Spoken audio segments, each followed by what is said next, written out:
Você já sentiu que sua alma estava trancada em um quarto abafado e, mesmo sabendo que há ar puro do lado de fora, ninguém abre a janela? Esse vídeo não é sobre condenação, é sobre libertação. É sobre um versículo que sempre esteve ali, à sua espera, mas que o inimigo da sua alma fez de tudo para manter invisível, porque ele é perigoso para o inferno. Não por ser escandaloso, mas por ser verdadeiro demais para ser ignorado.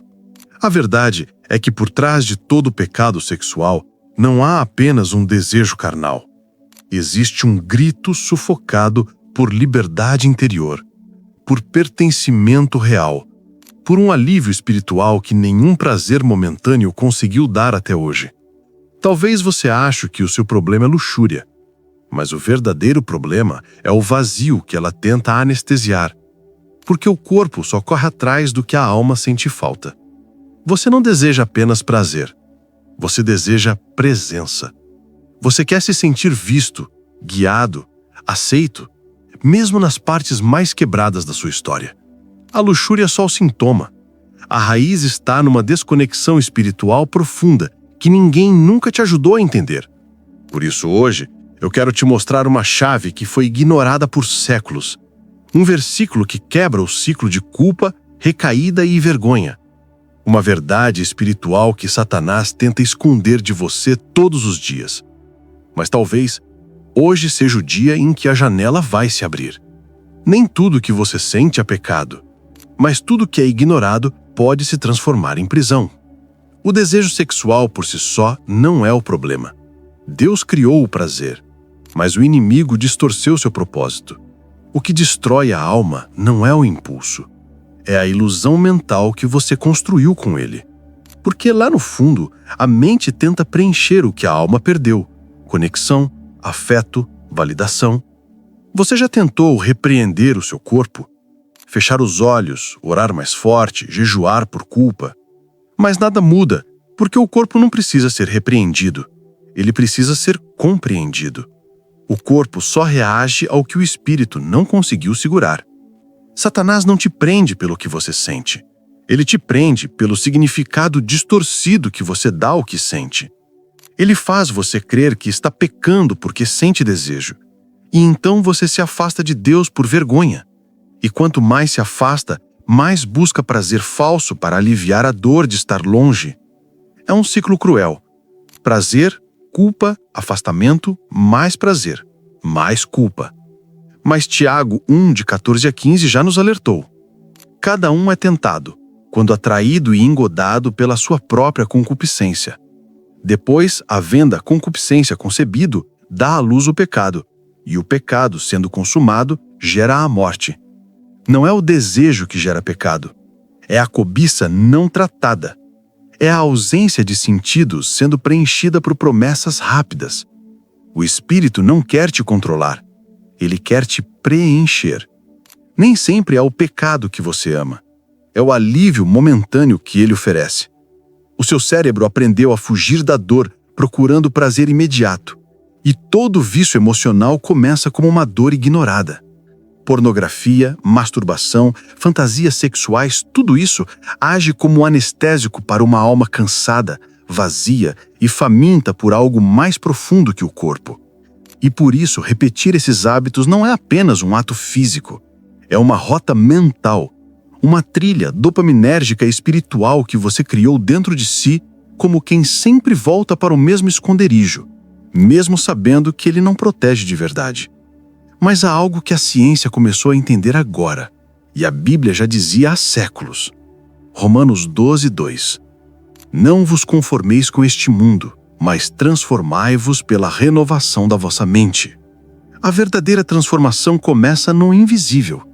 Não é sobre força de vontade, é sobre recondicionar o espírito e a mente para desejar o que é eterno, não o que é imediato.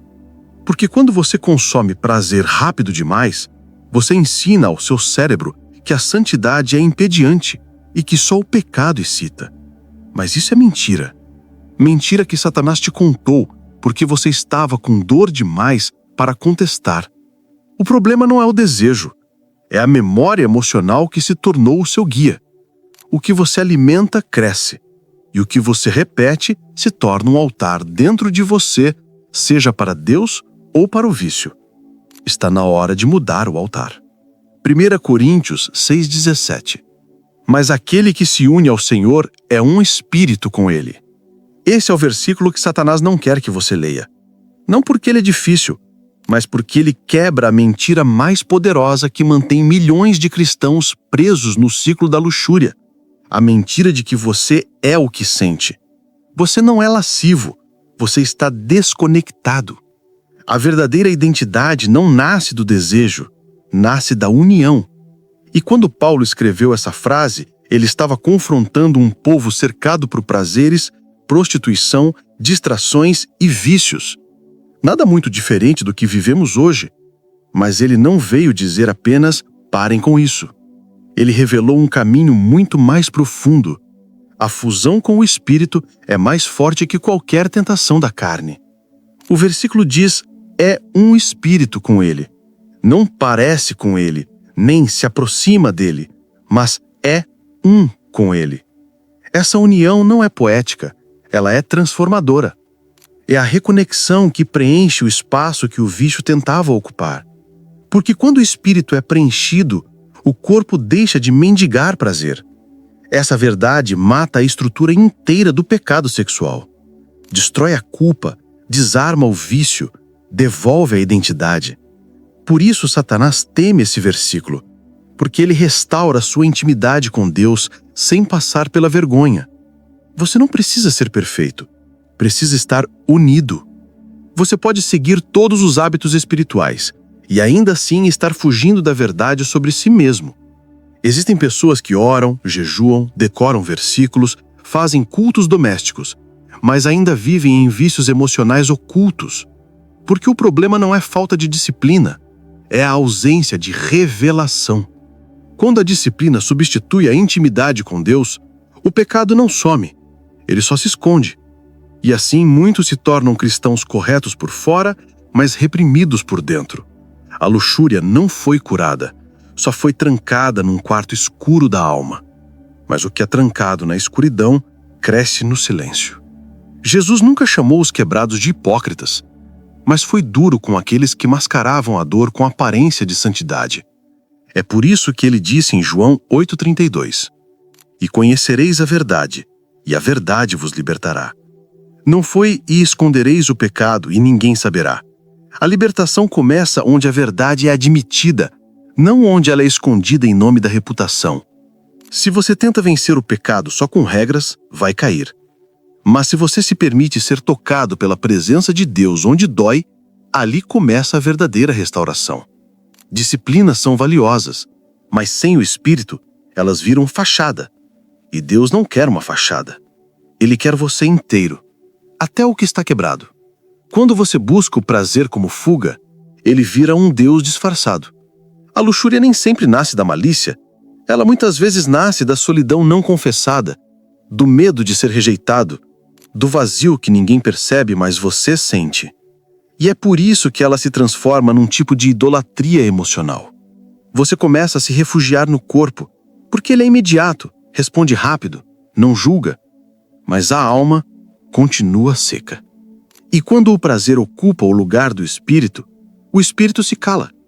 Não porque deixou de te amar, mas porque você está adorando outro Deus, o Deus do alívio momentâneo. Salmos 16:4. Muitas serão as dores dos que trocam o Senhor por outros deuses. O prazer promete conexão, mas entrega isolamento. É como beber água salgada achando que vai matar a sede. Quanto mais você consome, mais vazio você se sente, mais preso, mais longe. Porque o prazer fora do espírito não nutre, apenas engana. E você não nasceu para ser enganado. Você nasceu para viver em comunhão. A luxúria quer o seu corpo, mas Deus quer o que está por trás do seu corpo. Sua alma, sua história, sua dor. Voltar ao espírito é parar de buscar consolo no que só traz mais confusão. É dizer, Senhor, eu não quero mais me esconder no que me destrói. Você não precisa ser refém do impulso. Existe uma porta de escape, e ela se abre no espírito. Toda recaída começa com um momento de distração. mas pode terminar com um momento de reencontro. Aqui está um pequeno ritual espiritual de 3 etapas, simples, mas profundamente poderoso. Interrupção. Na hora da tentação, respire fundo 3 vezes. Feche os olhos e repita com fé: mas aquele que se une ao Senhor é um espírito com Ele. Isso corta o ciclo automático da mente. Reorientação. Pergunte a si mesmo: o que estou tentando anestesiar agora? Lembre-se, o desejo é um mensageiro, não um inimigo. Ele está apontando para algo mais profundo que precisa ser curado. Reencontro. Ore de forma encarnada, sincera, sem performance. Diga: Espírito Santo, eu não quero me esconder. Me encontra aqui. Não tente vencer a tentação com força. Vença com presença. A ciência chama isso de neuroplasticidade. A Bíblia chama de porta de escape. Mas fiel é Deus, que não permitirá que sejais tentados além do que podeis suportar. Antes, com a tentação dará também o escape. 1 Coríntios 10, 13. A saída não é mágica, mas está sempre disponível, se você parar para ouvi-la.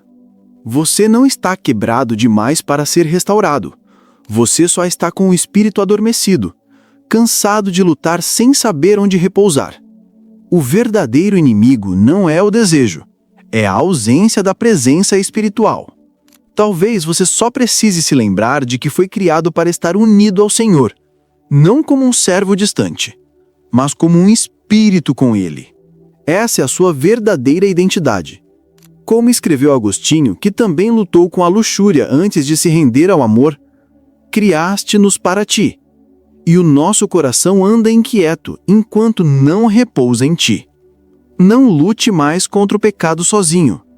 Una-se ao Espírito, e tudo dentro de você começará a voltar para casa.